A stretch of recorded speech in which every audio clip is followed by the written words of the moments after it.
Olmazdı. Yani toplumumuza zarar getireceklerin içinde. Yoksa kendi kendine bir takım fikir sahibi olanlar var, sivrilen insanlar var. Bunlar ayrı bir şey. Bizim asıl önemli şeyimiz kendi kültürümüzü, kendi varlığımızı, her türlü varlığımızı korumak, muhafaza etmek.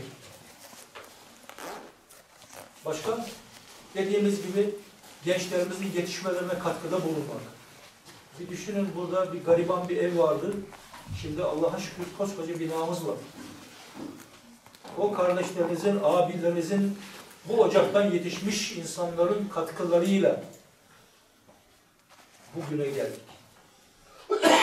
Aklın yolu bir. Karşınıza çıkan problemleri o problem çözme yeteneğinizle çözebilirsiniz. Başka bir şey aklıma gelmiyor. Sizden çok daha iyi bir durumda olsaydık zaten böyle olmazdı. Bugün biraz daha farklı bir durumda olurdu. Ama gene de şükürler.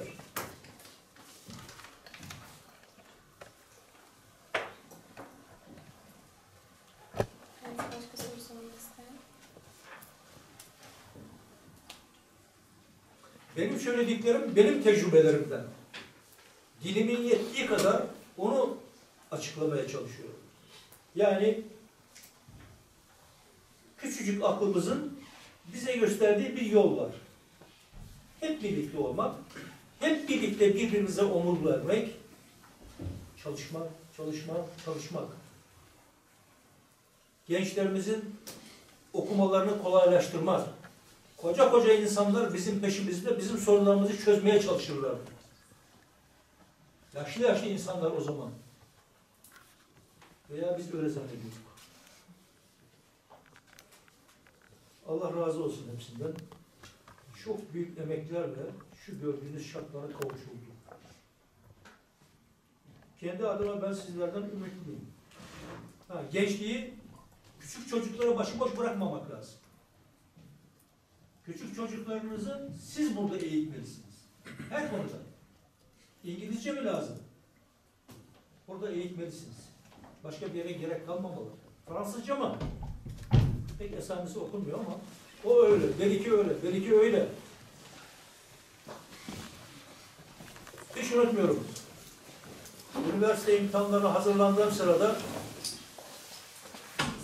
benden yaşça birkaç büyük yaş abim beni buldu.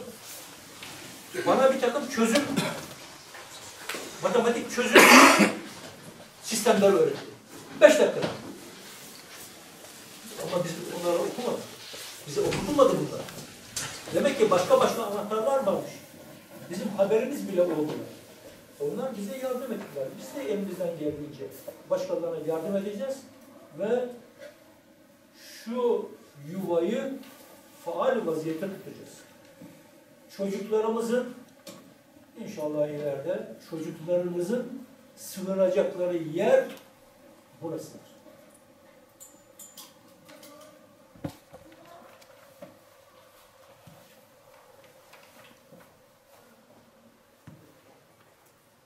Evet, dinliyorum.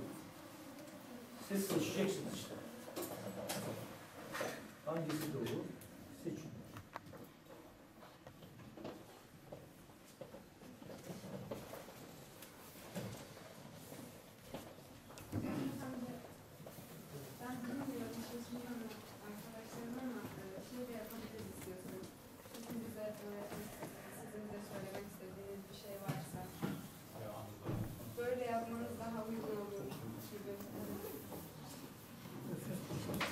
Bizde bir şeyler bulunur.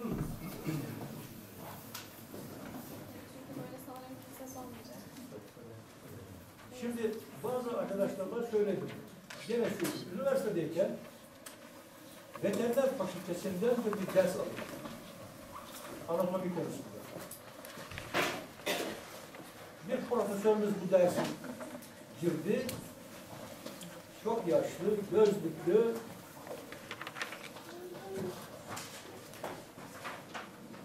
bir askeri veterinermiş meğerse.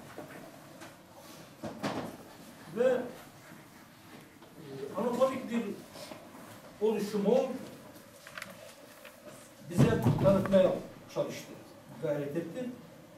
O arada şunu söyledi. Siz Çerkes yatakları bilir misiniz dedi.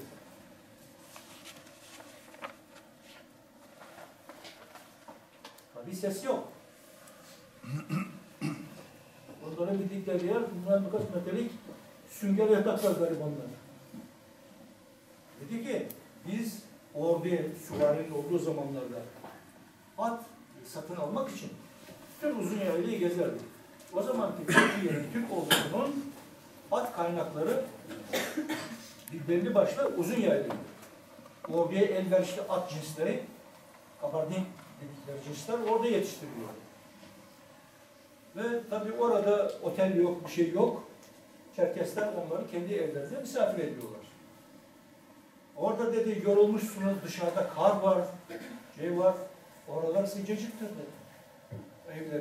Size bir yatak sererler, işte şöyledir.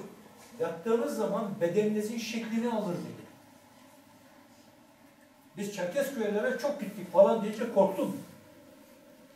Eyvah dedim, bu adam Çerkesleri tanıyan bir adam. Ya ben bilmeden bir hata yaparsam, milletimin ismini kötülersem ne olur diye korktum resmen. Ve öteki dersleri de bırakıp anatomi çalıştım. Adamcağız bir de sözlü imtihan yapıyor. Ben de bir arkadaşla imtihana girdik. Önünde bir liste var. Anam, babam, kim, işte nereliyim, ne oluyorum, öyle bir liste var. Bana dedi ki, Çerkesler dedi, hala dedi, Düzce'de ata biliyorlar mı dedi. Bulurlarsa biliyorlar efendim dedi. Sen de bilir misin dedi. Ben de bilirim efendim dedim. Adam çok mutlu oldu. Bunun için uzun yaylada gördükleri yakınlıktan dolayı nereden nereye geldi ve Allah'ın yardımıyla sorduğu her şeyi de bildim. Ben tam numarayı geçtim. Yanımdaki gariban kaldı. Çıkarken de bana takıldı. Tabii de atabilirsen geçersin. Ama geçirdiğim korku bana yetti. Gençler beni anlayabiliyor musunuz? Bilmiyorum. Çünkü o adamlar yaşayarak tanıyorlar o milleti. Ben onlardan sonraki bir nesilim.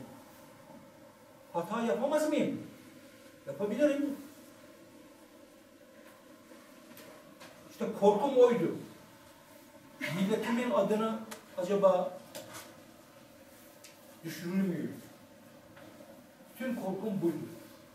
Öteki derslerden kaldıysak da ikmal olur, bir şey olur falan.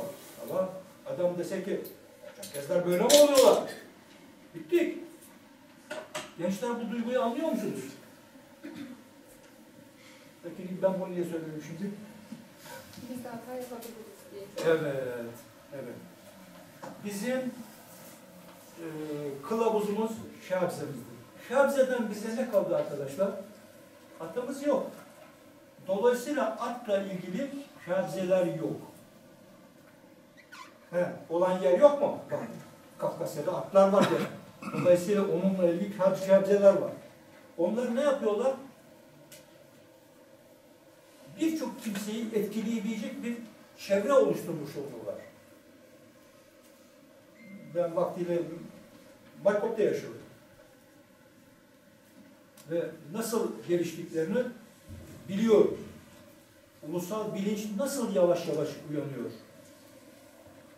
Kendilerini nasıl ifade etmeye çalışıyorlar. Neyle ifade edebileceklerse onu yapıyorlar. Dolayısıyla size sahip olduğunuz ilmi, bilgileri kullanarak milletinizi bir arada tutmak, çocuklarınızı bu şekilde eğitmek düşüyor.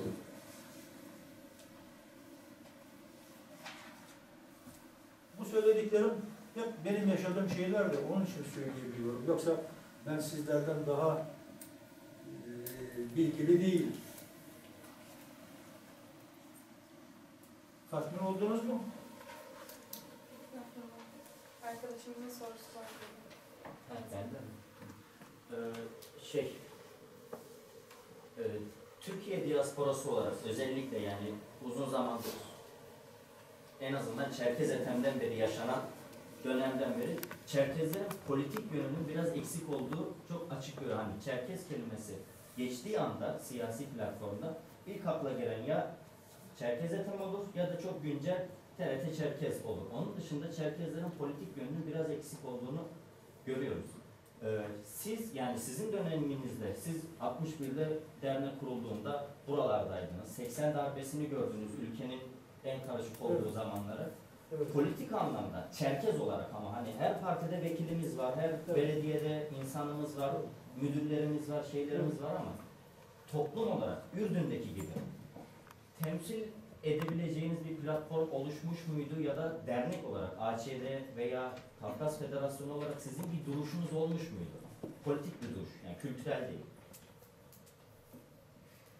Olamazdı. Olmadı. Okuyan insanlarsınız, okuyan bir nesilsiniz. Bu dediğiniz şeyleri etraflı olarak biliyorsunuz. Konuşmanızdan da zaten anladım. Çerkez olmak suçlu bu memlekette. Osmanlı zamanında suç değildi. Bir onurdu. Bu memleketin fedailerinin birçoğu Çerkez'ti. Ama öyle bir şey geldi ki artık size ihtiyaç kalmadı. Cumhuriyet kurulduktan sonra bir takım akımlar değişti. İşte sizi kötüleyen kitaplar yazıldı, yerin dibine sokan kitaplar yazıldı. Siz buna layık değildiniz. Sizin dedeleriniz, sizin babalarınız bunlara layık değildi. Ama bu siyasal bir tercihti veya zorlamaydı. Mesela Almanya'da Nazi idaresi vardı değil mi? Öyle bir ifade edilir. O zamanın Cumhur Reisi'ni mesela yanlış hatırlamıyorsam beyanatı vardır. Yani hatta şöyle bir şey yaptılar. Sakal bıyıkla bile oynadılar. Hitler bıyığı bıraktılar. Emirle kendi aralarında milletvekilleri, yöneticiler Hitler bıyığı bıraktılar. Bıyıklarını kestiler, şurada bir parça bıraktılar. Bununla mesaj veriyorlar. Hatta yazdıkları yazılar var. Hitler'in yönetimini tasvip eder. Herhalde rastlamışsınızdır bunlara. Bir araştırın. Ellerinden başka bir şey gelmiyorduysa işte bıyıkla başladılar. Çocuklarımızı, babalarımızı askeri okullardan çıkarttılar. Ne bileyim Çerkez demek yasak oldu, suç oldu. Bu çocuklar İstiklal Savaşı yetimlerinin çocuklarıdır. Memlekette bir fenalıkları yoktu. Sonra ne oldu? Zaman geçti. Politik görüşler değişti. Allah'a şükür şu duruma geldik. Çerkeslerden bir zarar gördüklerinden değil. Bu bir akımdır. Ama çok zarar gördük bunlardan. Peki bu durumda olan insanların okutulmuyor. Seni okullardan çıkartıldılar. Bir kısmı işte bir şekilde bir fakülteye girdi, işte tıbbiyeyi okudu, bilmem ne oldu böyle. Bir kısmı kendilerini kurtardılar. Ama Allah'a şükür artık böyle bir şey yok. Artık sizi, ben mi yanlış biliyorum ama, sizi bu konuda rahatsız eden kimse yok. Kitaplar yayınlıyorsunuz, çıkıyor, hatta sizi takdir ediyorlar. Biliyorlar ki biz içinde yaşadığımız toplumlara düşmanı değiliz. Biz o toplumların birer parçasıyız. Ama bizim dedelerimizin de bir vatanı var. Biz de köksüz insanlar değiliz. Şimdi kimya görevlerde hatırlayamayacağım. Rauf Orbay'a mı dediler mecliste? Söylüyorlardı büyüklerimiz. Pis Çerkes, dedelerinin vatanına git diye. Dedelerinin vatanına gidebilecek olsaydı, böyle şartlar olsaydı elbette gidecekti. Öyleydi yani. Dolayısıyla bugün yapılacak şeyler artık eğitiminiz yeterli. Yani böyle kalsın demek istemiyorum. İmkanlarınız var. Siz mutlaka içinde bulunduğunuz çevrelerde sevilen insanlarsınız. Terbiyenizle, edebinizle. Dışarıya tezahürlerini biraz işte eskiliğimiz var ya biraz bazen kelimeleri bulamıyorum.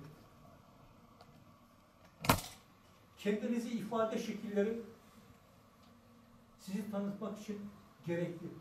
Okuyarak, yazarak, insanlarınız var beraber arkadaşlık yapıyorsunuz. Hiç kimse size niye siz onlardansınız demiyor. Hiç kimse anasını babasını seçmedi. Öyle bir şey yok. Dolayısıyla günümüzün bu imkanlarından yararlanmak lazım. Nasıl? İçinde bulunduğumuz ülkelere zarar verecek faaliyetler içinde olmamak kaydıyla. Bunu yaparsanız saygınlığınızı kaybedersiniz. Bunu yapmadıkları halde işte büyüklerinizin başına gelenleri düşünün. Yoldaşınız, hedefiniz müsbet ilim, pozitif ilim olmalı. Bunların ışığında çocuklarımızı yetiştirelim. Bakın şimdi kendi dilimizde konuşamıyoruz burada. Gerçi hepimiz aynı aşiretten değiliz ama şurada kabarlayınca konuşabilecek kaç kişi var? Bunlar sizin kabahatiniz değil. İşte demin söylediğiniz zamanların, kötü zamanların sonuçları. Bu garibanlardan daha başka bir şey beklenebilir miydi? Asıl sahip olduğunuz ilimle, teknikle vesaireyle, siyasette mutlaka olmak lazım. Kendi toplumunuzun durumlarını iyileştirmek, ulusal kültürünüzü muhafaza etmek, çocuklarınızı bu toplumun çocukları olarak yetiştirmek hedef olmalı. Şimdi ben demek istemiyorum ama ben senelerden beri küçük çocukları yetiştiriyorum. İşte burada arkadaşımız var. Şurada ufacık bir şeydi. İşlenmesi en gerekli olan varlık onlar. Türkiye'nin başka yerlerinde de onu yaptık. Ben ille de dans meraklısı değilim. Yani kültürümüzün bir parçasıdır. Çok güzeldir. Ama insanların ona da ihtiyacı var. O kültürden vazgeçecek olursanız yerine başka kültürler girer. Ve sizi parça parça eder. Dolayısıyla hedefler koyup el birliğiyle çalışmanız lazım. Aklım daha fazlasına ermiyor. Ne diyeyim bilmiyorum. Şimdi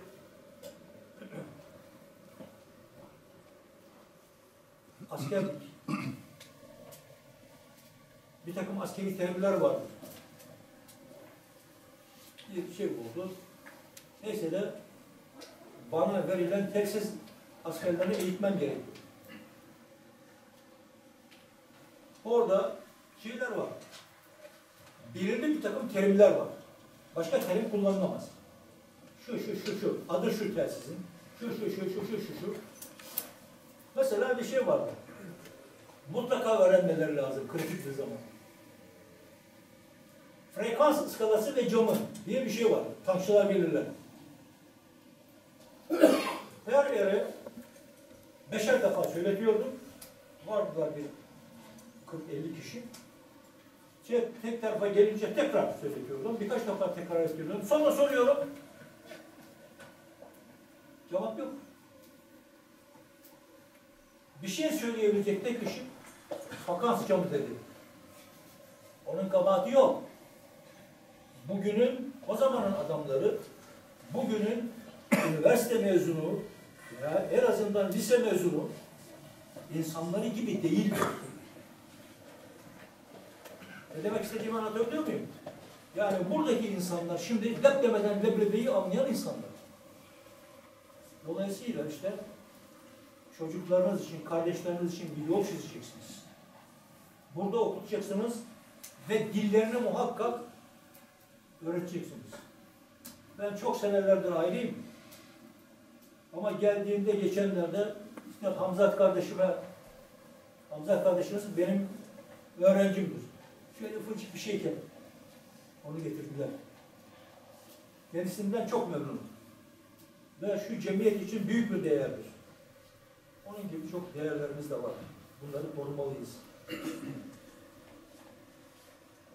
Demek ki bir ürün var. Okuyanlar var, mühendis olanlar var, doktor olanlar var ama artık kendi milletlerine de eğiliyorlar. Buraya geldiğimde Hamzat'a yardım için baktım küçücük kız çocukları, küçücük erkek çocukları üzerlerinde formaları ve genç bir hanım onlara adikati öğretiyor. Ve onun tekrar ettiği, söylediği şeyi o küçük çocuklar tekrar ediyorlar. Çünkü kafa lüzumsuz şeylerle dolu değil. Dolayısıyla mutlu olun, söylüyorlar. Demek ki çocukların kabahati yok. Onlara gerekli eğitimi veremeyenler de veya vermeyenler de var. İşte sizin yolunuz. Kendi mesleğinizde mutlaka en iyi olacaksınız. Saygıdeğer insanlarsınız, buna layıksınız. İlminizle de saygıdeğer olacaksınız. Ve kardeşlerinizi de sizin gibi yetiştireceksiniz. Küçük çocuklarınızı buraya getireceksiniz. Onu da öğrenecekler, bunu da öğrenecekler. Ama hangi işi yaparlarsa yapsınlar, en iyi şekilde yapacaklar. Oluversin canım. O çocuk da bunu yapamaz diye kendi acemiliğimizi veya beceriksizliğimizi küçük çocukların üstüne yıkmayalım. O ufacık şeyler pekala söylediğiniz her şeyi anlarlar. Eğer size güveniyorlarsa da sözünüzü mutlak dinlerler. İşte sizin hedef kitleniz bunlar. Ve bu devam etmeli. Kafanızı şiirliysem kusuruma bakmayın. İçimiz yaradır. Ancak bu kadar söyleyebiliyorum. Başka sorunuz varsa? Başka soru sormak isteyenler sormak isteyenler. Başka soru yoksa soru kafasında soru yanlarlarken ben iki tane unutmadan kalabalıkta dağılmadan iki tane duyuru var. Onu sizlere ileteyim. Çocuklar malumunuz işte 52 gün önce bir arkadaşımız vefat etti. Anıl Kavuk. Onun pazar günü pazar günü ayın 13'ünde pazar günü saat 13.30'da Demet Evler Parkı'nın içinde Hacı Can sofrası diye bir yerde Kur'an okuyacaklar. Yemekli bir organizasyonlar var. Ailesi şimdi internetten de yayınlayacağız, Facebook koyacağız. Sizlere iletmeni istediler. Gençlere iletirseniz arkadaşlarına gelirlerse mutlu oluruz dediler. Bunu size duyuruyorum. İkincisi de biliyorsunuz bir filmci, organizasyoncu, yönetmen Negati Askeri diye bir şeyimiz var. Anavatanda. Bu Şubat ayı içerisinde Türkiye'ye geliyor. 2-3 Şubat tarihinde İstanbul'da program yapacak.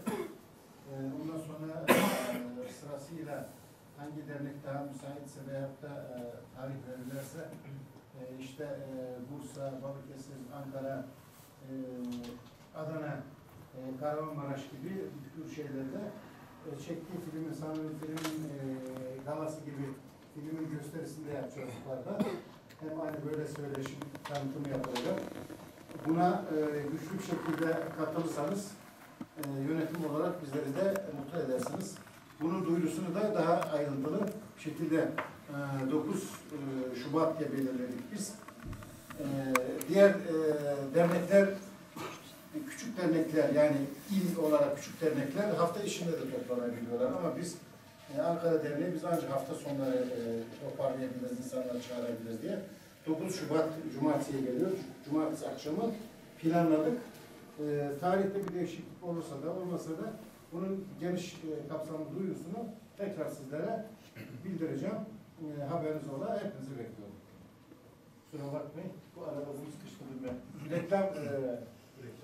Reklam oldu. Şevket abi. Önce ben bir şey söyleyeyim. Buyurun. Hani bahsettiniz ya, derneğe getirmemiz, çağırmamız gerekiyor, insanların birlik olmamız gerekiyor diye. Bu birlik olmaya biz nereden başlayabiliriz? Ya da biz bunun bilincine vardık ama bunun bilincine varmayan ve derneğe getirmemiz gereken insanları nasıl getirebiliriz buraya? İşte bu fedailer kötü bir şey yapmayacaklar, biliyorlar. Arkadaşlarına sahip çıkacaklar. Ama kültürümüz çok yazılmıştır. Şimdi sen de unutmayayım, bir şeyler söylüyorum. Kültürümüzü yozlaştıracak şeylerden kaçınmamız lazım. Artık ona gerek yok. Artık buna gerek yok diye bir şeyler yaparsanız kaybederiz. O zaman mücadele edenlerin emekleri de boşa gider. Bu en çok duyduğumuz bir şey Cevdet abi. Ya o kâbızadır deyince ya o eskiden şimdi günümüzde öyle bir şey mi var? Günümüzde öyle bir şey yok. Ona sil. Başka bir şey ya o da günümüzde öyle bir şey var. Silse o zaman küçük bir şey o kadar küçük bir şey kalır. Evet. Eğer o kâbıza konulduysa, Evet. öyleyse Evet. ona sıkı sıkı sarılıp Evet. daha da genişleterek, Evet. modernize ederekten onu korumamız gerekir diye düşünüyorum. Bizim ve öğrencilerimizin görevi çocuklarımızı kendi kültürleri yönünde sağlam bedenler, çevik kişiler olarak yetiştiriyor. Çünkü zaten zekiler. Her şeyi anlıyorlar Allah'a şükür. Ve hiç boş bırakmamak lazım. O çocukların sorumluluk duygularını geliştirmek lazım yavaş yavaş. Tecrübelerimi söylüyorum. Yüzlerce insan yetiştirdim. Ve bedelini ödedim. O çocuklara güven aşıladığınız zaman sizin gösterdiğiniz yoldan gideceklerdir. Ailelerinin de bu konuda dikkatli olmaları gerek. En değerli varlıkları anaları babalar değiliz ama bizim için de en değerli varlıkları emanet olarak burada iken en iyi şekilde yetiştirilmeliler. Çocukluk haklarını, onların küçük çocuk olduklarını da özellikle bastırıyor mu gözler? Onların nihayet küçük bir çocuk olduklarını da ihmal etmeden o çocuklara büyük insan muamelesi yapmanız lazım. Küçük bir çocuğa ayağa kalkıyorsunuz. Siz farkında olmayabilirsiniz. Soruyor o çocuk. O amca ben gelince ayağa kalktı. Niye? O zaman anne baba söyleyince onu söylüyor. Çünkü bu böyle. O küçük çocukların kafası durmadan çalışıyor. Bizim kirlenmiş beyinlerimiz gibi değil. Dolayısıyla bunlara çok dikkat etmek lazım. Giriş çıkışlar nasıl? Herkes çocukları nasıl durur dediğiniz zaman şöyle o çocukların irkinmelerini çok iyi biliyor. Kesinlikle o çocukların kabahati yok. Eğer onları doğru yetiştiremiyorsak kabahat bizim. Gerektiğinde şey vereceksiniz. Mesuliyet vereceksiniz ama o garibanın kaldıramayacağı bir şey değil. O çocuk size güvendiği zaman davayı kazandık demektir.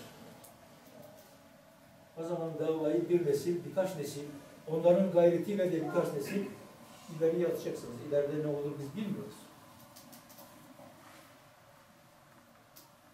Başka yabancılar arasındaki konuşmalara baktığımız zaman rahatsız oluyoruz. Hiç bizim insanlarımızın arasında o nevi avam konuşmalar yok. Herkes herkese saygı gösteriyor. Herkesin toplumda bir yeri var. Ve olmalı. Soracağınız bir şeyler var mı arkadaşlar? Sesimi yükseltiyorum çünkü ben bir tankçıyım. Sağ kulağımda bir delik var. Soldaki de su koyuvermeye başladı. Onun için sesimi yükselten olabilirim. Yanlış anlamayın lütfen.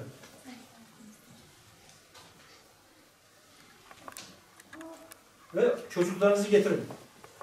Yani yeğenlerinizi getirin. O küçük çocuklara onların sayılarını arttırın. Şıkkır Ali Uzun Yaylalı. Ben bir konuda yorumunuzu merak ediyordum da.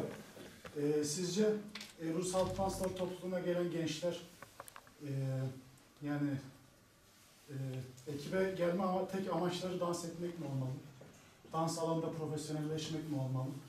Yoksa diline, kabzesine, işte ana vatanına sahip çıkan, bu konularda da kendini geliştiren, dansı da kültürünün bir parçası olarak gören bireyler mi olmalı? Hangisi daha çok toplumumuza faydalı olur?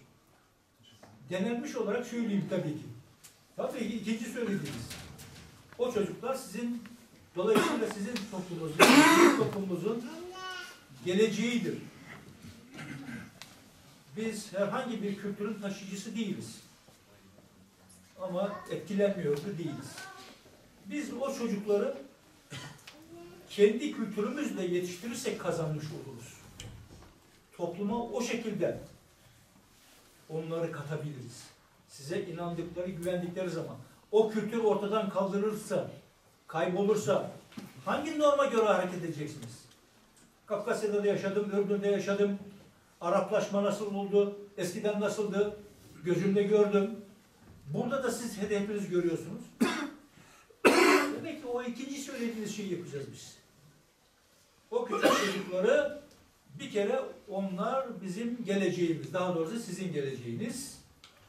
Onları nasıl görmek istiyorsanız, bunu soruyormuş gibi yapıyorum ama aslında ulusal yönde o çocukları yetiştireceksiniz. İleride fizik mi okuyacak, kimya mı okuyacak? Çok zekiler. Çok enteresan bir şeydi. Üniversitede, Erzurum Üniversitesi'nde bir profesörden bahsediyorlardı. Yaşlı bir profesör. Sözlü imtihan yaparmış. Çerkes olduğunu öğrendiği zaman öğrencilerin hatırlaması biraz zor oluyor herhalde. Sorar mı? Sen Çerkes'ten değil mi? Evet efendim dediği zaman 10 dermiş. 10 numara.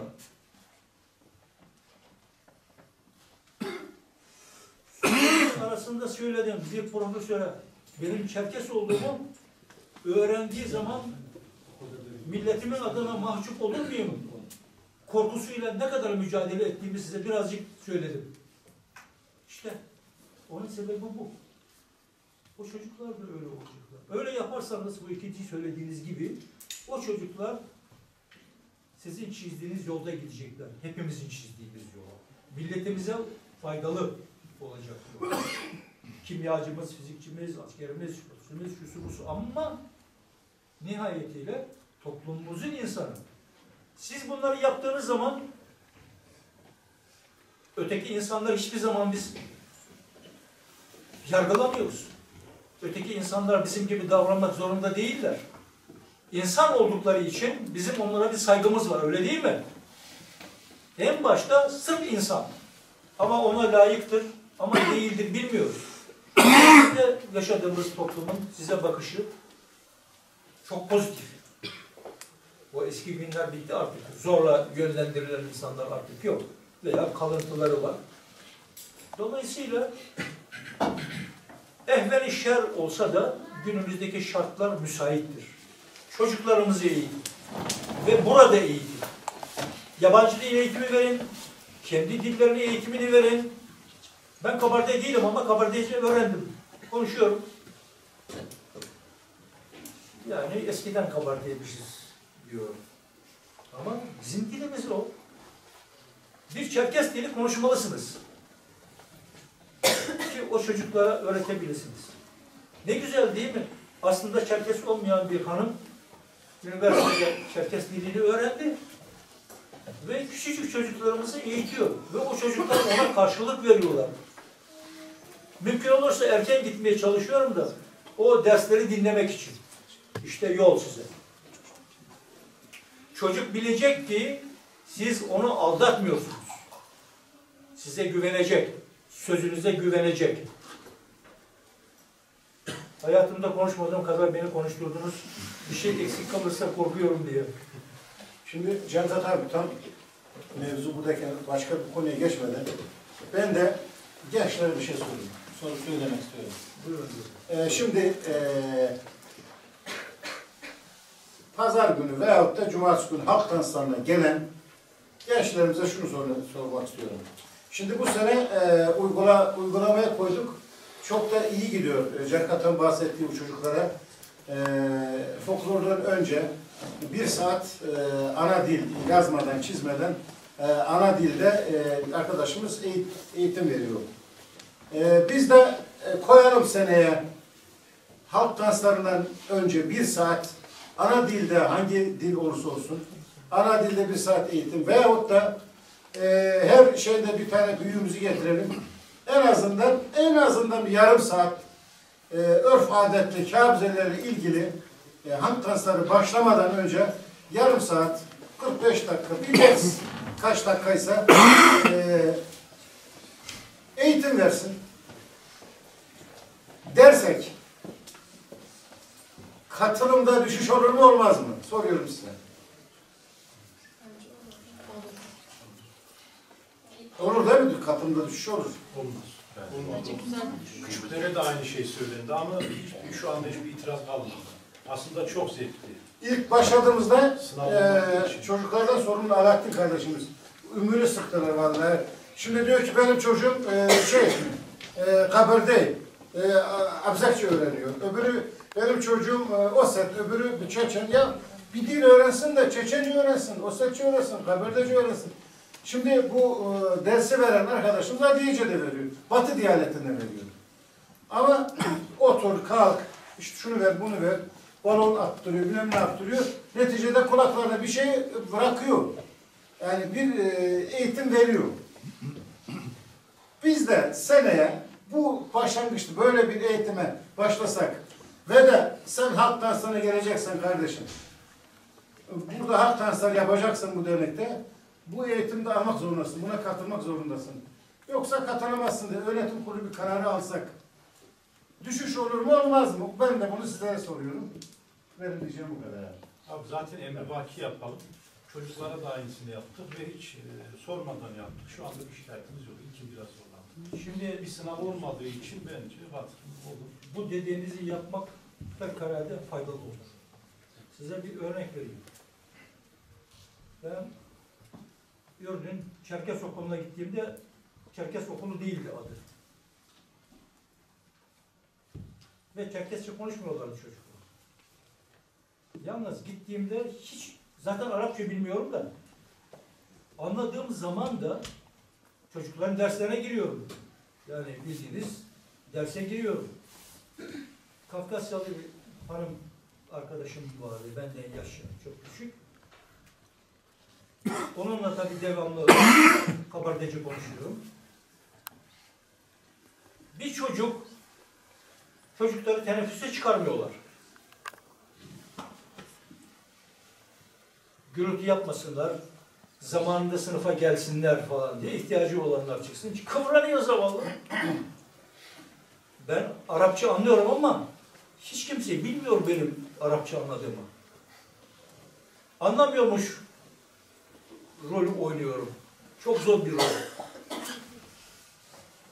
Çocuk bana bir şey söylemek istiyor telaşla. Şapsak bir çocuk vardı. Ailede devamlı konuşuyorlar. Mükemmel. Arapça konuşuyor. Ona diyor ki Arapça. Hoca diyor Arapça anlamıyor. Sen ne demek istediğini ona Çerkes diliyle söyle diyor. Belki Şerkesi diyor. Çocuk ne yazmış? Orada birkaç dakikanın içerisinde öğrendi kelimeyi. Yani öğrendiğini ben kabul ettim. Ha falan dedim de kurtuldum. Dolayısıyla okulda benim için dedikleri o Arapça bilmiyor. Halbuki anlıyorum. Eğer benim Arapça anladığımı bilseler idi benimle Çerkesçe konuşmazlardı. İşte size de lazım olan şimdi gençleri gene o hanım arkadaşımız gibi o gene çalıştırır. Ondan sonra da benim gibi Arapça bilmeyen, Türkçe bilmeyen bir adam. Ancak herkesi buraya getirmeyin. Demin arkadaşım böyle bir şey söylemek istedi. Ben üstünde çok durmadım ama söylediği şey çok haklı. Her ülkenin ne söyleyeyim? Hepsinin ayrı bir yoğurt yiyişim var mı diyorlar. Evet, için ayrı bir yorum. Biz burada bir eğitim aldık. Alıyoruz da. Dolayısıyla biz buradan kültürüne aykırı, ulusal menfaatlere aykırı hiçbir şey yapmayız. Eğer yaparsak hata yapmış oluruz. Karşı taraftaki insanın nasıl yetiştiğini tahmin ediyorsunuz. Ayrı ayrı ülkelerde yaşamışız. Bakıyorsunuz Almanya'da büyümüş birisi. Türkiye'ye gelmiş. Onun Çerkeslik anlayışı farklı. Veya birisi bir zaman yazdıydı. Amerika'da büyümüş. Çerkesleri de görmeden pek gelmiş. Onun mantalitesi ayrı. Anlatabiliyor muyum acaba? Yani çocuklardan kendi kültürünüze ait bir şey isteyeceksiniz. Yapabildiği bir şey isteyeceksiniz. Ve ona kendi dilinizde söyleyeceksiniz. Ve o küçük çocuklar çok yakın zamanda konuşur olacaklar. Çünkü kafa zaten boş. Dediğim gibi bu konuda çok tecrübeliyim. Böyle yapın. Milletimiz sizin sayenizde kazanacak o çocuklar.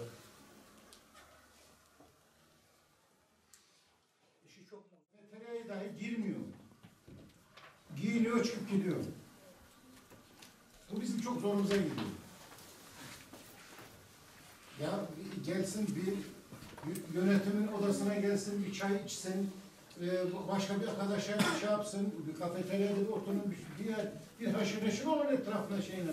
Yani bu hepsi böyle demiyorum yani. Herkes kendini bilir. Ben ortaya söylüyorum ama. Böyle geliyor, aşağıya direkt soyunuyor. Ondan sonra da işi bitiyor, hoca saat 6 bitti dediği zaman üstünü değiştiriyor.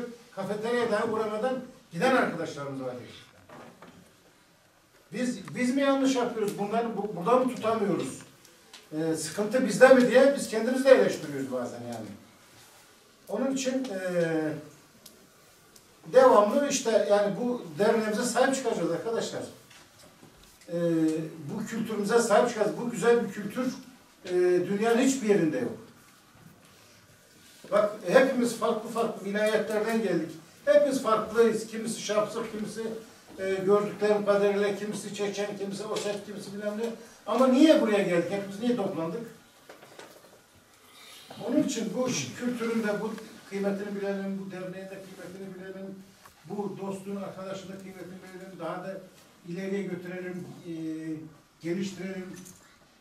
Ana vatanla ilgilenin, ille oraya gitmeniz şart değil.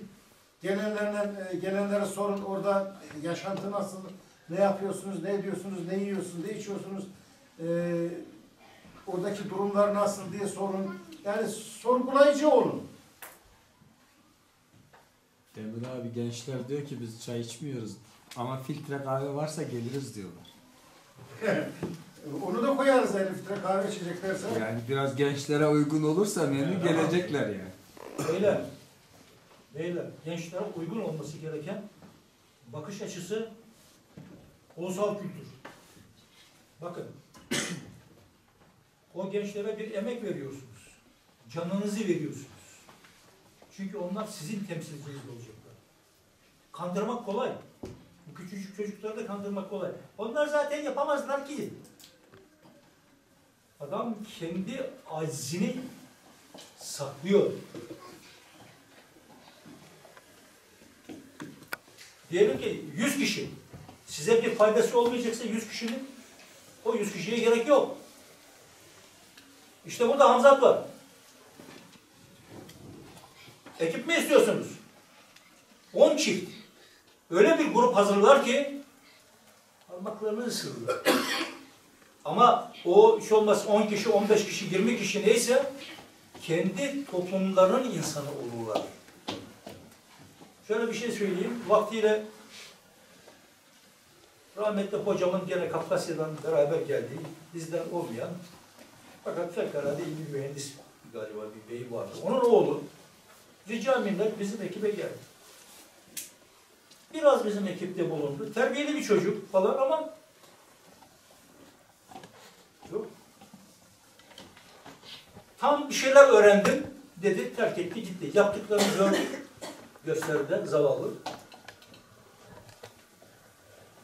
Anlatmak istediğim küçük çocukları değerlendireyim. Burada gelen değerli gençler var. Bunlar buraya niye geldiler? İşte size sermaye. Evet. Yüksek tahsil yapmakta olan veya yapmış, bitirmiş olan insanlar var. Pastayı hep beraber yapın. Adigadze dili öğreniyorlar. Çok büyük bir şey. O çocuklar yarın öbür gün sizin iftihar edeceğiniz insanlar olacaklar. Şimdiden de zaten iftihar ediyoruz o çocuklara. Küçücük, hiçbir şeyden anlamaz gözüyle bakmayın onlara. Dolayısıyla elinizde imkan var. Şu kadar insan var burada. Derneğin hangi faaliyetine katılırlarsa başarısız olurlar? Hayır. Efendim benim gibi işte zamanı geldiğinde benim gibi Türkçe bilmeyen birini bulacaksınız. Yani adam konuşamayacak. Ama içinde olacak. Hedefi olacak. Bu çocukları Çerkes kültürüyle kendi toplumlarına önce ve insanlığa faydalı insanlar halinde küçükken yetiştireceksiniz. Bunun yolu bu. Ve elinizde imkan var. Hazır yetişmiş insanlarınız var ki bu mesuliyet hissettiğiniz için buraya geldiniz. Saçı başı dökülmüş bir adamın hezeyanlarını dinlemek için değil. İşte işin çözümü bu. Başlayın ve denenmiştir.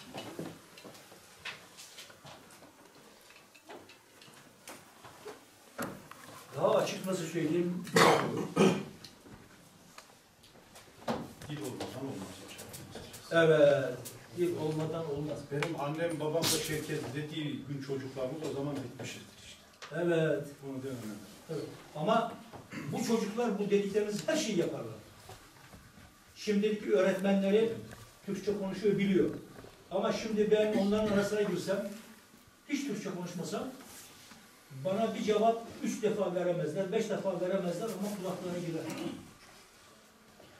Ama bir şey var. Benden emin olabilirsiniz. Ben bütün hayatımı bu toplumun kültürüne verdim. Yani Çerkes yaşamına verdim. Başka ne yapayım? Her yönüyle. Dolayısıyla ben bir tane çocuğu bile kaybetmem. Kaybetmem. O sorumluluk duymayan insanları burada yetiştirip de problem yapmayın. O çocukları siz kendiniz yetiştirin. En iyi şekilde yetiştirir Hamzat. Ama mesela Hamzat'a tercüme ettirirsiniz gibi. Hiç dil bilmeyen birisini. Anlatabildim mi acaba? Kıbcis ayver kabul var. Hadi gafika fıpsar kılı sabika rakılı yavazan koy.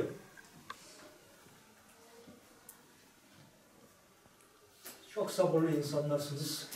Size çok teşekkür ederim. Allah razı olsun. Hocam, son bir soru da kusura bakmayın buraya ben Estağfurullah. sordum ama. Estağfurullah. Bu Kafkasya konusunda ortada bir dönem yaşadığınızdan bahsettiniz. Evet. Hala Kafkasya bizler için bir ütopya mı? Hala yönümüz o tarafa dönmemiz gerekiyor mu? Oradaki yaşam şartları ileride hani bilmiyorum hayatınızın birçoğunu kalıcılık, dövüşçülükle biliyorsunuz o zamanki en büyük tartışmalar bunlardı. Bu konuda ne düşünüyorsunuz? Dönelim mi yoksa artık tamam öyle bir şey kalmadı tamamen Türkiye'de hayatımızı idare edebildiğimiz kadar mı idare edelim? Bu konuda ya da oradaki şartlar nedir? Bu konuda da biraz bahsederseniz memnun olurum. Ben 1900 kaçtı bak onda olabilir. Acele ettim. Ürdün'de yaşıyordum. Okuldan ayrıldım, kuyumculuk yapıyordum. Çerkes Sanat Kursunda. Bir kardeşim vardı, en küçük kardeşimiz. Kanser olmuştu. Amerika'ya gönderdiler.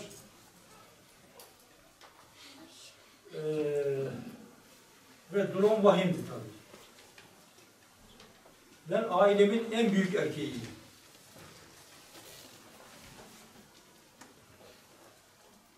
başımıza bir şey gelirse artık memleketimize gidemeyiz endişesiyle acele ettim. Çok kendi başıma çalıştım. Çok güzel şartlarımı terk ederek bir aile fazla olsun diye, ben Maykop'tan gelme değil benim atalarım.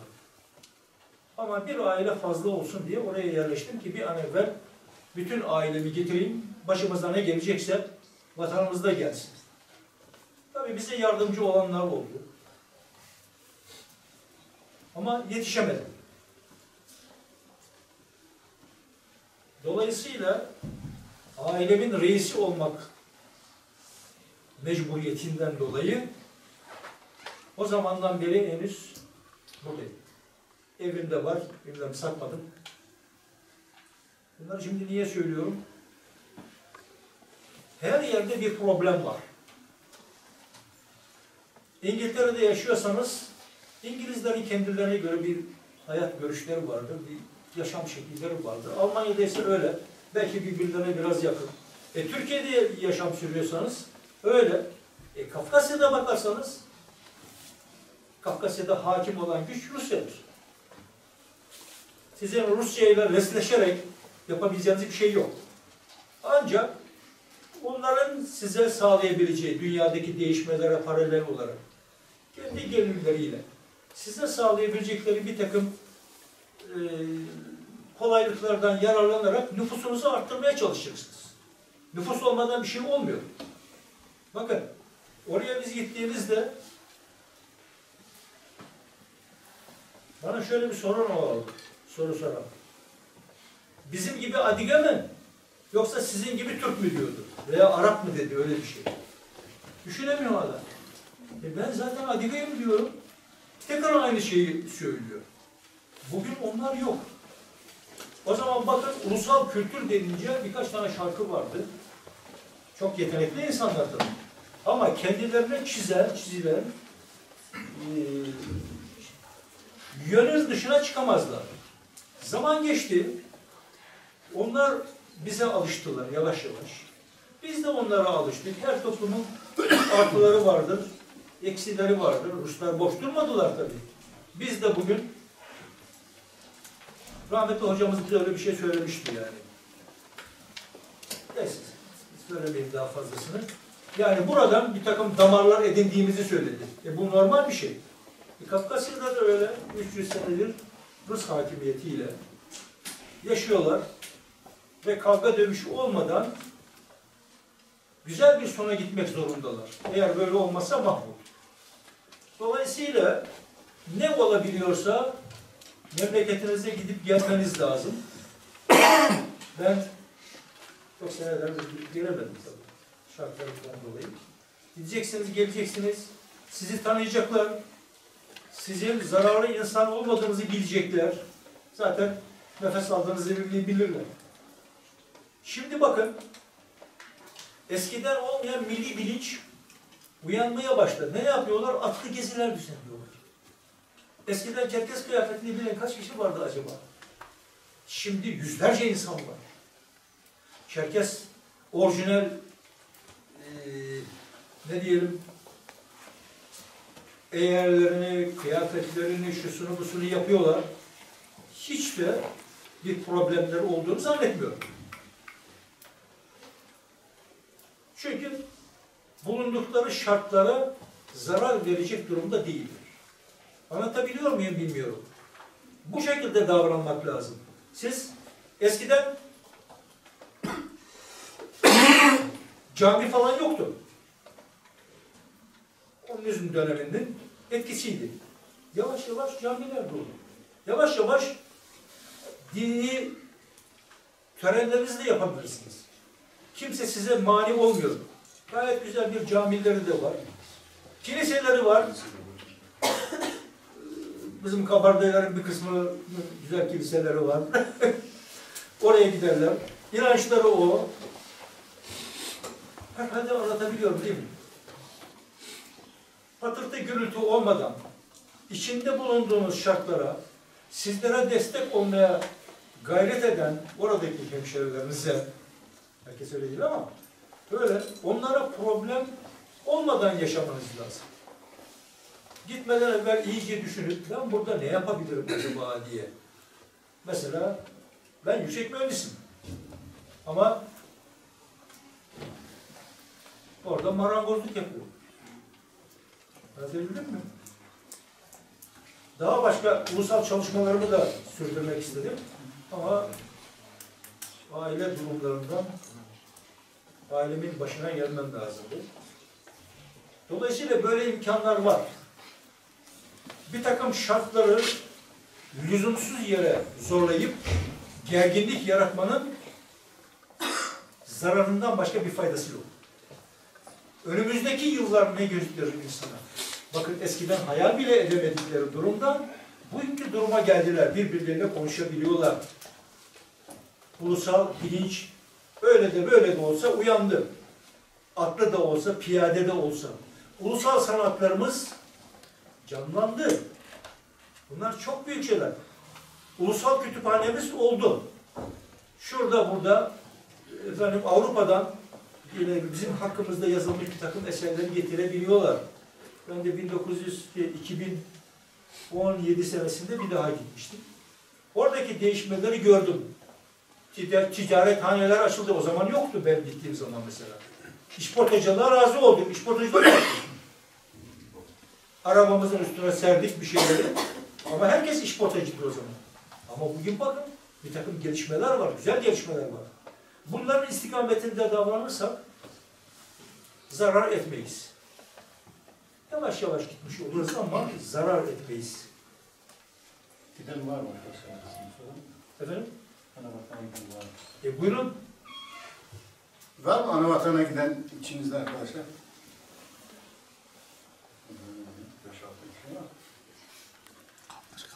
Çok gidenler var bir de. Ee, Çok sık sık gidip gelenler var. Şimdi işte önümüzdeki yerel seçimlerden sonra işte daha önce belediye başkanını ziyarete gittiğimizde federasyonla beraber işte onlara da azıcık Yaşar Başkan çıtlatmıştı.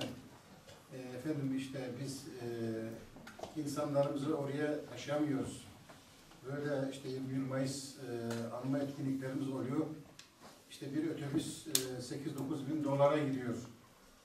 İşte pasaportuydu, bir yemesiydi, içmesiydi, 2-3 gün yol sürüyor. Böyle bize yardımcı olursanız otobüs verirseniz insanlarımızı oraya götürmek istiyoruz gibi Sayın Belediye Başkanı yani Mustafa Tuna'ya. O da hele o gün gelsin bir şekilde yaparız gibi böyle bir ışık yaktıydı. Şimdi Yaşar Başkan bu şeyin peşinde. İnşallah bu belediye seçimlerinden sonra da öyle seçilen insanlarla böyle diyalogumuz dernekler olarak, federasyon olarak bir şey kurarsak en azından ulaşımı ücret almadan ulaşımı temin edebilirsek herkesin pasaportunu çıkartıp insanlarımızı, gençlerimizi oraya en azından 21 Mayıs alma etkinliklerine götürme imkanımız olabilir diye düşünüyorum. Sen ne diyorsun?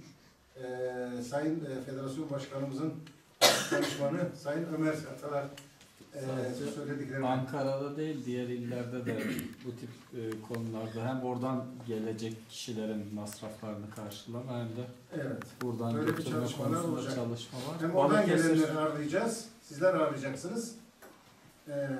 Derneklerin, federasyonun katkılarıyla kalacak yerleri falan temin edilerekten veyahut da sizleri oraya göndereceğiz, onlar şey yapacak. Bunlar bir çalışmalar olacak inşallah ileri. Daha fazla da bilgimiz olmadığı için fazla afaki bir şey söyleyip de söylediklerimiz havada kalmasın ama bir çalışmalar olacak. Balıkesir ve Çerkez Kültür Evi İstanbul belediye sponsorluğunda öğrencileri gönderdi. Hem 21 Mayıs hem işte Evet. bu kültür şenliğine, Maykop'a. Bunun daha da güçlü olması için gençlerin biraz eğer ilgileri varsa siyasette de örgütlenmeler lazım ki bizim oralardaki taleplerimize Evet. orada arka çıksınlar. Bir ayakları dernekte mutlaka olsun. Ama bir ayakları ya siyasette ya sivil toplumda ya meslek örgütünde başka bir örgütte de olmalı ki biz oralara taleple gittiğimizde belki o talebin yazısını hazırlayan bizim bir arkadaşımız olacak. Bir otobüs yerine 2 otobüs yazarsa 2 otobüs alacağız. Evet. Gördüğünüz işte maşallah bir tek insan Çerkesya'nın yolunu açtı size. Otobüse atlıyorsunuz, gidiyorsunuz. Geliyorsunuz. Bunlar çok güzel şeyler, hayırlı şeyler. Eldeki mevcudun değerini bilmek lazım. Şimdi soracağınız bir şey var mı? Kaldı mı arkadaşlar? Kalmadıysa ortamı biraz şu gerginlikten kurtaralım. Aklıma geldi nartlardan gerçekten nartların yaşamından bir kesit. Çocukluğumuzda bize anlatılan. Dinlemek ister misiniz?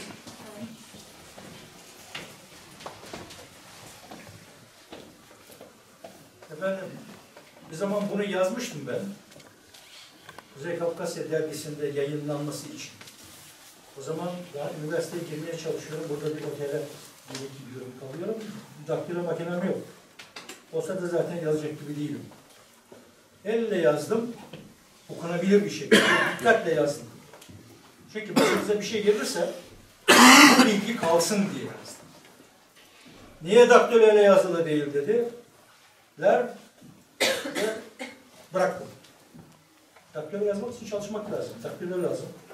Hangi biriyle çalışacağız bilmiyorum. Neyse de vaktiyle Çerkesya'da burada sonunda anlayacağınız şey şu, Nart destanlarından bir tanesi bu. Nartların yaşamından. Ama burada ismi geçecek olan şahıs ve onun soyadı çok eskidir ama ismi çok daha yakın zamana ait. Nasıl olduğunu şimdi söyleyeyim. Çerkesya'nın bir bölgesinde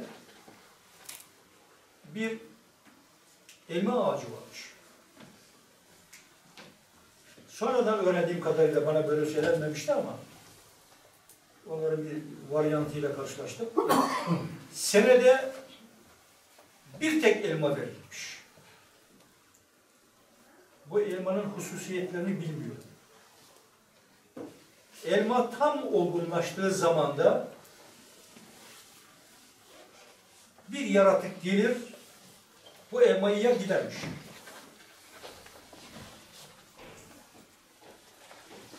O bölgenin hakimi, orada yaşayan bir hemşerimiz. İsmi aklıma gelir. Bir gün gündüz gelmiş, o elma ağacının önünde zaman geçirmiş. Orada bir ateş yakmış. Ağaçtan biraz uzak. Hava kararınca işte azını yemiş. Sonra orada bir kütük de varmış. Onu yastık gibi bir şey yapmış. Yamçısına sarılmış. Uyumuş. Ama böyle tetikte olan bir uyku. Buna nasıl denirdi bilmiyorum. Şimdi unuttum.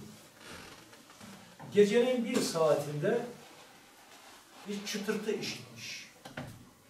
O alevin ışığında bir yaratık belirmiş.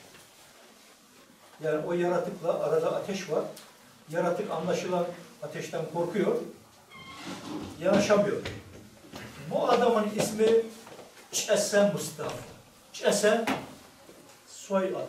Bir Hubuk sülalesinin adı. Tabii Nartlar zamanında Çeseler vardıysa da Mustafa yoktu. O zaman ne ismi olurdu artık bilmiyoruz. Yaratık ateşten korkup yanaşamıyor. Onun üzerine geri dönüyor Yakında bir göl var. Su birikintisi var. Oraya gidiyor. Tek ayaklı, o ateşin ışığında gördüğü gibi kolları yok. Göğsünün üzerinde balta gibi bir kemik çıkıntı var. Tek ayaklı, zıplayıp zıplayıp gidiyor. Gözünüze canlandım bilmiyorum. O sırada Çese Mustafa kalkıyor, o kütüğü yamçısının içine koyuyor, onu kapatıyor. Kendisi kılıcını sıyırıp ağacın arkasına dikiliyor. Yaratık geliyor, meğerse onun da bir aklı var demek ki. Yakındaki gölete girmiş, ıslanmış, üzeri tüylü, çok tüylü. Ateşin karşısına gelince silkeleniyor, o suları ateşi söndürmeye çalışıyor. Sonra tekrar gidiyor, tekrar geliyor, tekrar gidiyor, tekrar geliyor. Sonunda ateşi söndürünce o Çese Mustafa zannettiği o yamçının önüne geliyor, kendisini o keskin kemikle birlikte kütüğün üzerine atıyor. O anda Çese Mustafa ağacın arkasından çıkıyor ve o yaratığa kılıçla bir defa vuruyor. Fakat o yaratık çok çevik bir şekilde sıçrıyor, zıplaya zıplaya gidiyor. Meğerse o yaratık yiyormuş o elmayı. Sihirli bir gücü mü varmış? Ben bilmiyorum. Sonra o arada bu yaratık bağırıyor. Yani yaralanmış. Gün ışıyınca Çese Mustafa kılıcını yamçısını alıyor gene. Kan izlerini takip ediyor. Ormanın içerisinde. Öğleye doğru artık öyle bir yere geliyor ki bir yolunun üzerinde bir ağaç, içi kovuk. Oraya dikkatle yaklaşınca o yaratığın o kovuğun içine girmiş, orada uyuduğunu görüyor. Kılıcıyla acaba şuradan mı vursam daha etkili olur, bu taraftan mı etkili olur diye kılıcını çevirip dururken güneş ışıkları kılıca vurunca ayna gibi yaratık uyanıyor, ok gibi fırlıyor oradan, tekrar kaçıyor. Çese Mustafa tekrar onun peşinde. Bundan Nark destanlarında olduğunu zannetmiyorum. Ben rastlamadım veya. Ve epey bir zaman kan izlerini takip ederek Çese Mustafa peşinden gidiyor. Nihayet ormandan çıkılıyor, yeşil bir yerde. Birkaç tane eski Çerkes evi var. O zaman için. Kan izleri o evlerden birine gidiyor. Çese Mustafa da oraya yanaşıyor. Bakıyor ki tabii o zaman cam yok. Çerçevesi var da cam yok. Oradan bakıyor ki yaratık orada yatmış dinleniyor. Ya da uyuyor. Kapı falan diye de bir şey yok ama bir giriş var. Çese Mustafa oradan içeri bir hamle edince bu yaratık ok gibi fırlıyor pencereden, kaçıyor. Kaçarken de bağırıyor. Wow Çese Mustafa! Kıtlak ezdeşa diyor. Ey Çese Mustafa diyor. Sana terk ettim diyor. Ve o günden sonra o yaratık bir daha görülmüyor. Elmamıza oturuyor. Efendim? Yani elmada kurtuluyor. O elma sihirli bir elmaymış galiba. İşte atalarınızın uğraştığı şeyler. Elma. Ama o sihirli bir elma. Evet efendim, bendenizden bu kadar. Teslim olmuş değilim de sizi daha fazla sıkmak istemem. Çok teşekkür ederim. Onu çok güzel oldu. Ben 24 yaşında Çerkes oldum. Evet. Ama şimdi şöyle, yani Çerkes, 24 yaşında Çerkes oldum da annem, babam, sülalem Çerkez değil mi? Çerkez. Yani hiç ve Bilincine var. bugüne kadar da hiç yabancı kültürden birisi girmemiş içimize. Ankara'yı biraz da gecikmeli üniversiteye okumaya geldim ben. Burada da siyasalda okuyan bir arkadaşım var. Kemal bizim. spora meraklı. Ben de sporu seviyorum. Spor olaylarından haberimiz oluyor bizim. 1972 senesi. Şimdi Ulus'ta heykelin oradayız. Atatürk Spor Salonu'nun olduğu yerde büyük bir ışık var. İşte dedik ya bu bir spor müsabakası olsa bizim haberimiz olur. Kemal nedir bu, bir gidip bakalım mı dedik. Belki gittik baktık, orada diyor ki işte Kafkas Halk Oyunları gösterisi yazıyor. Ondan sonra dedik ya girelim mi girmeyelim mi diyoruz. Şimdi ben niye 24 yaşına kadar Çerkez'deyim diyorum. Düzce'de ortaokulda, lisede okurken bir sürü Çerkez arkadaşım varmış. Hep Abaz arkadaşım varmış. Sonradan öğrendim. Okul bittikten sonra, yani biz Çerkez, Abaz'ı orada aramıyorduk yani. Tamam mı? Çünkü çok. Dolayısıyla sadece adı Çerkez'im. Sorduğun zaman Adıgeyim. Çerkez'im, o kadar. Ondan sonra buraya geldik. Bunu görünce dedi ya girelim mi girmeyelim mi? Hadi bir girelim dedik. Zorla bir bilet bulduk. Koca salonun, yani 3-4 bin kişilik o. En üstünde zor bir yer bulduk. Neyse gene konuşuyoruz böyle. Hiç işin şeyinde değiliz. Derken ışıklar söndü. Rahmetli hoca, Elbis hoca var. Ondan sonra Cankat o ekibin içinde. Tabii ben o zaman daha bilmiyorum yani ekipte mi değil mi. Işıklar söndü. Ondan sonra WIP mi başladı? WIP'le mi başlıyordunuz? Vallahi şimdi bilmiyorum. Neyse böyle girince ya inanır mısınız beni tarif edilemez bir heyecan sardı beni. Duramıyorum yerimde. Ondan sonra neyse izledik falan böyle bitti. Sonra ya bu ne dedim, bu ekip neyin nesi, nedir bu? Dediler ki işte falanca yerde Kafkas Kültür, Kuzey Kafkas Kültür Derneği var. Oranın ekibi bu. Ya gidelim o zaman oraya dedim ben. Bir zaman gidelim. Ha. Şimdi Kemal de hem müzik, Kemal dediğin yanındaki siyasalda okuyordu. Hem spor hem müzik şeyi var, kültürü var onda. Geldik derneğe. Burada tek başına kötü 2 katlı bir bina. Ondan arkasında belki bir tane ev var falan. Başka bir şey yok. Neyse gittik. Cankat'ta şu tarafta şöyle köşede bir odası var.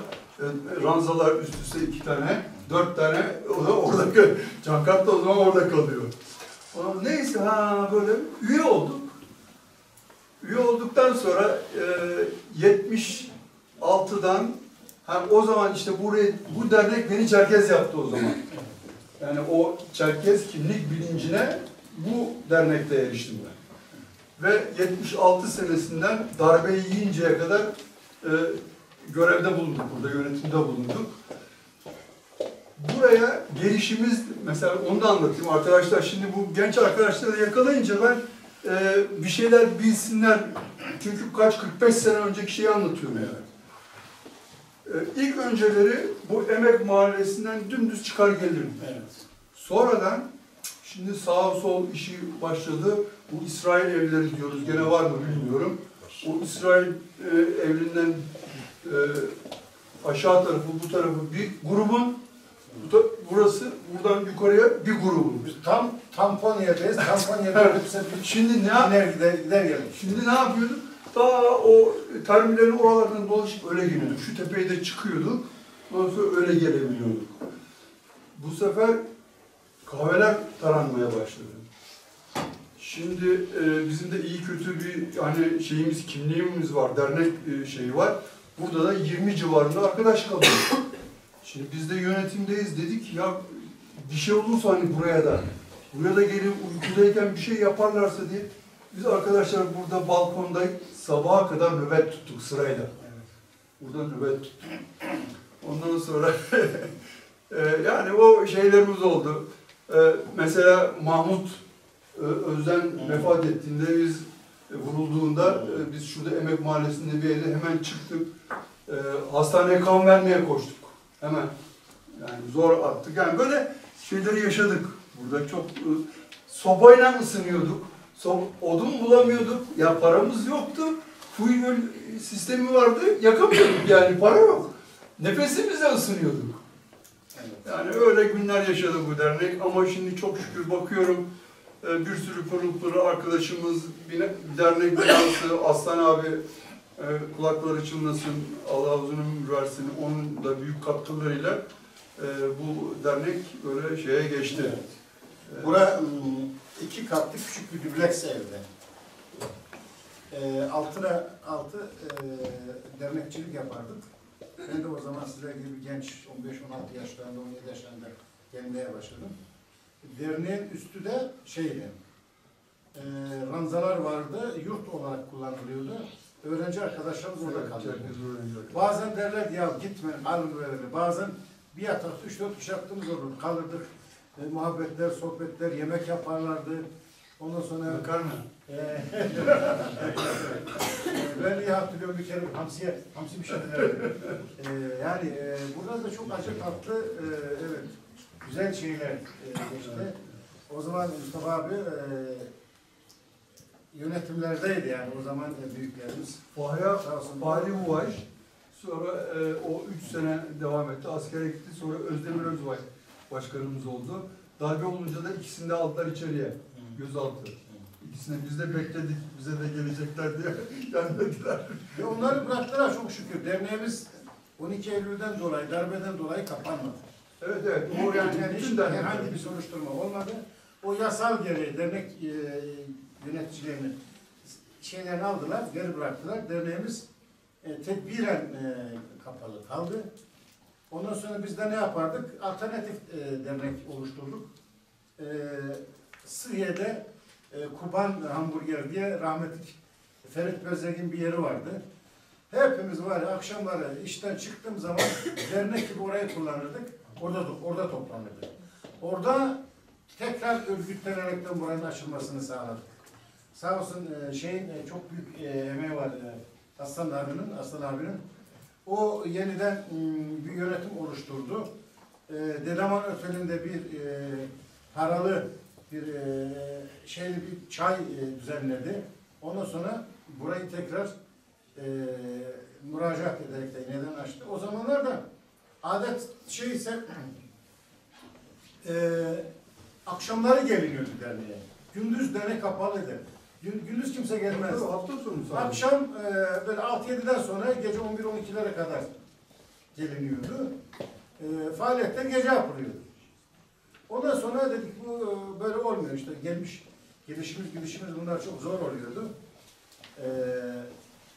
İşte Mustafa abi dediği gibi şu ince bir yol olur. Ta 8. duraktan ayaklarımız çamurlu Konya yolunu aşardık buraya geldik. Öyle bugünlere geldik. Bugünlere bu derneği getiren, bugünlere ulaşmamızı sağlayan, büyüklerimize maddi manevi katkıda bulunan tüm insanlarımıza öldülerse Allah rahmet eylesin, yaşıyorlarsa Allah uzun ömür versin. Bu dernek ilelebet Türkiye Cumhuriyeti var oldukça, bizim soyumuz da var oldukça inşallah ilerleyecek. Gelecekte bu derneklerin yönetimleri, sevk ve idareleri genelsiz gençlerde olacak. Onun için Cankat abi başta ne dedi? Gelin, sahip çıkın, gelin. Biz de yönetim olarak söylüyoruz. Gelin, sahip çıkın. Mevcut yönetimlerde kim olursa olsun onlara destek verin, sahip çıkın. Yarın sizler de yönetici olacaksınız. Bu süreç böyledir. Yoksa 3-5 kişi yönetim kurulunu oluşturdun. Kimse gelmezse, çalışman olmazsa, faaliyet olmazsa, o ses 15 katlı bina olsun yani. Şu karşı SESİŞ'in binası olsun dernek. Ne yani? Bize insan lazım, çalışan lazım. Azıcık böyle var diyeyim yani. Kalbinde atması lazım yani. Onlar da sizlerde var yani. Olmazsanız bu akşam buraya gelmezdiniz. Bir kaygınız var. Bu çağrıya bir cevap verdiniz ki geldiniz. Hepinize çok teşekkür ediyoruz. Çok sağ olun. Başkan bizim dönemimizde bir de şu vardı. Ortalama ayda bir seminer düzenlerdik. Yani hem güncel konularda hem de bizimle ilgili konularda seminer düzenlerdik. Etkin, bilgili insanlar, hatta Çerkez olmayanlar bile dışarıdan çağırdığımız oluyor. Ve yapının demokratikleşmesinde büyük katkısı oldu bu çalışmaların. Bu tür şeyler bizler de düşünüyoruz, yapıyoruz. Geçenlerde de Kafet gene aynı bu salonda öyle bir şey. Üzerine hocanın ismi neydi şey? Levent Korkut. Levent? Korkut. Levent Kol diye yani çok iyi bir hoca geldi. Yaklaşık 2-3 saat sürdü şeylerimiz. Faaliyetlerimiz böyle sürdürüyoruz. Mümkün olduğu kadar. Üyelerin bilinçlenmesi lazım, bilgilenmesi lazım. Evet. Şimdi ben mesela sizin zamanınızda hiç şey yoktu. Şimdi o kadar kolay ki iletişim sağlamak, birbirimize ulaşmak. WhatsApp bir grup kuruyorsun. Tekstil makinesini de çekerdik. Telefon bile yoktu o zaman yani. Telefon bile yok değil mi? Yani, Tabii. Çankata bile diyor, taktilo vardı ki yazayım diyor. Elle yazdım diyor yani. O zaman bir Ecevit'in bir taktilosu vardı. Başka taktilo yok. Hayır, derneğim vardı da ben otelde kalıyordum. Otelcilerim yok. İzin hocam, amcanın hediyelerini vermek istiyoruz. Tabii, buyurun. İzninizle etkinliğimize sonlandırmak istiyoruz. Bana hediyeler sizsin.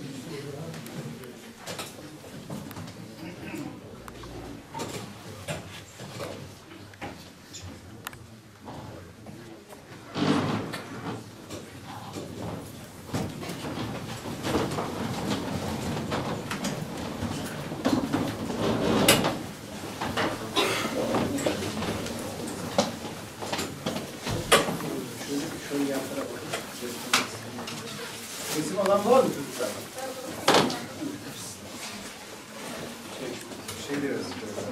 Şeyde ben de Çiçeklerden çiçek almak çok güzel bir şey. Nefi için çok teşekkür ederim. Benim için çok değerli hatıralar. Ama asıl çiçekler sizlersiniz. Ve sizlerin ilgileneceğiniz çocuklar. Bir yüreğiniz olduğu için bu akşam buradasınız. Ve ben sizlere çok güveniyorum. Allah kolaylık versin.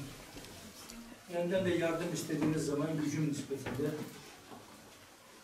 yanınızdayım. Zaten işte benim temsilcim burada var. Çocuklarınızı ona teslim edin. Küçücük çocuklarınızı. siz de gene pazar günleri geliyorsunuz. Ben gelebilirim. Bekliyoruz seni. 74 yaşındayız. Kimseye söylemeyin ama. Vay! Bu küçük kız nereden çıktı bak. İşte ilk yıldızımız geldi. Hadi Gamze'de konuşuyor. Danslarımızı da öğrenir. Allah eksik etmesin. Şöyle dedim topluca çekelim. Şöyle gel. Şöyle bir şey bırakalım. Gel şöyle. Arkaya doğru.